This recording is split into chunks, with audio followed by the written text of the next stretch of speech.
John, I'm hoping this might be the last time we have to ask you, but is Alex Starr cleared to play for this weekend? Yes, he is. How much of an asset would that be? Managed minutes as well? Well, like I'm not managing his minutes, it'll be how he performs on the court. The good thing is he's practiced for the last couple of days and his conditioning and so forth, and his acclimation back into the group and practice has been very good. How good has it sort of been? I mean, as much as Alex being on the sideline hasn't been great, it sort of has given that extra opportunity for a few of your players and maybe increase the depth of the squad as far as playing time goes. Is that sort of important in lead up to finals, do you think? Oh, look, I think any time guys get an opportunity and they make the most of it, that's really pleasing. And part of sport is injury. I don't wish to linger on that because we believe in our squad, we believe in the guys on the roster. So when their number and opportunity gets called, it's on them to perform, and they've done a terrific job with that. There's an opportunity this weekend if a few results go a certain way, you going back wins that you might nab top spot. How much of an advantage is that heading into finals? All we can do is worry about us. I know it's cliche, but that's how I live.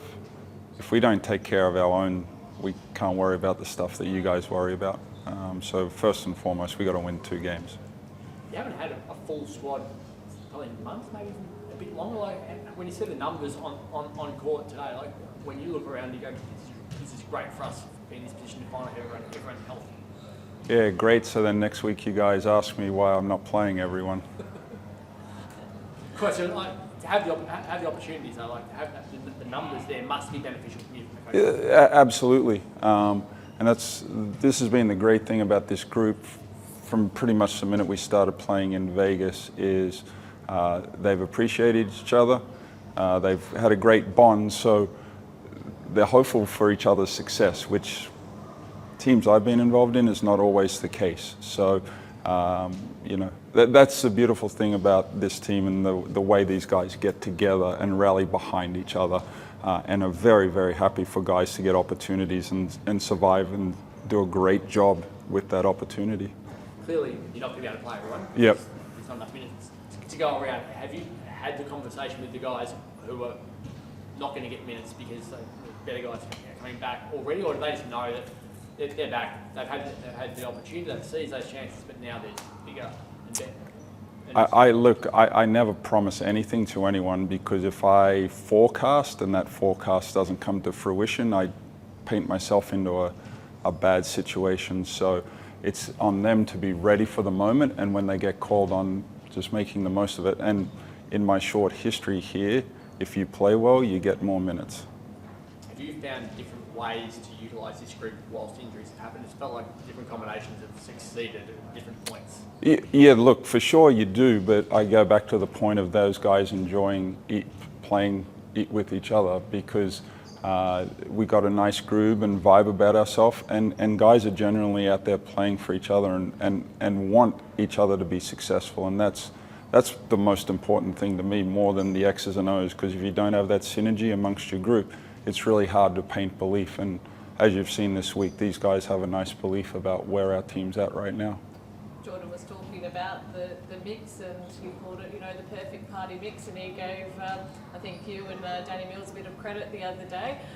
When you first started looking at the team and the makeup, were you a little bit concerned maybe about, you know, how that sort of dynamic was going to work, or what were the things that you sort of put into place right from the get-go to make sure this group sort of came together? Yeah, like the mixture of the group and the way as eloquently as Jordan described it, I need that for my personality and for what I feel like you need to be successful.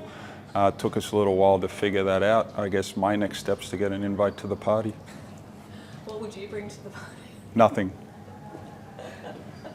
Ask your dirt, but you know. Yeah, what's your specialty? Yeah. Playing Laurie, like that was a disaster the last time you played from the get-go. Yeah. You've won 6 in a row now, but like I imagine you don't have to think too far back to get motivation for a game like this when you know what happened last time. For sure, and we won 6 in a row at that stage as well. We were not ready. Like Jordan touched on yesterday, is the fact that our first quarter was abysmal, and then we're just playing catch up, and that's tough to do in any environment. You know, and one of our goals is to protect our home court. We've done a good job with that so far. And obviously with the defeat to them last time, there's motivation, and we should be ready to go, but as a coach and the way we're playing, I'm a little nervous about our approach to it all. I don't want us to get blasé about what we've been doing.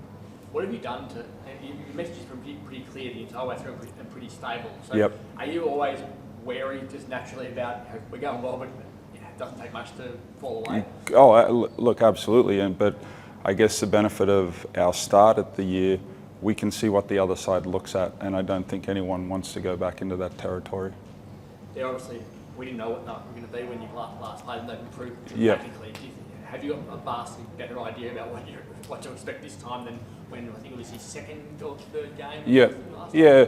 Look, last time we played them, they were playing well. They had emotion with his appointment. We were down. People are finally realizing that Ty Webster's a very important piece to our team. But in saying that, we weren't ready. And if we don't come out ready tomorrow, it doesn't matter what our scouting report says or anything like that. It'll be a tough night. So it's going to be truly our approach. If we're functioning at a good level, it is about us, not about who we're playing.